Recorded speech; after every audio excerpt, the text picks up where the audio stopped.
আজকের এই মাহফিল আমার বাবার জীবনের শেষ মাহফিল হতে পারে। আপনি আজকে মাহফিল করেছেন, আগামী বছরে মাহফিল করবেন তার কোনো গ্যারান্টি নেই।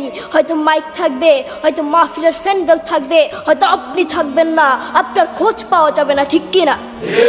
যুবক, আপনি বড়ই গুনাহগার, আপনি বড়ই গুনাহগার। আপনি সারাদিন ইউটিউব বলেন, ফেসবুক বলেন, দুনিয়ার সব দেখতে পারেন, দুনিয়ার সব কিছু দেখতে পারেন, নাটক সিনেমা সব দেখতে পারেন, কিন্তু আল্লাহর কোরআনটা দেখার আপনার সুযোগ হয় না। আমি যদি তোমাকে প্রশ্ন করি, আজ সারাদিন কয়বার ইউটিউব দেখেছ?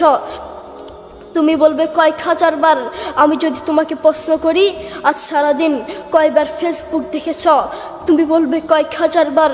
আমি যদি তোমাকে প্রশ্ন করি, আজ সারাদিন কয়বার ইউটিউব, কয়বার মোবাইল দেখেছ? তুমি বলবে কয়েক হাজার বার। কারো কারো জীবনে আছে মাসের পর মাস গিয়েছে, কিন্তু আল্লাহর কোরআনটা দেখার মতো তার সুযোগ হয় না। কারো কারো জীবনে আছে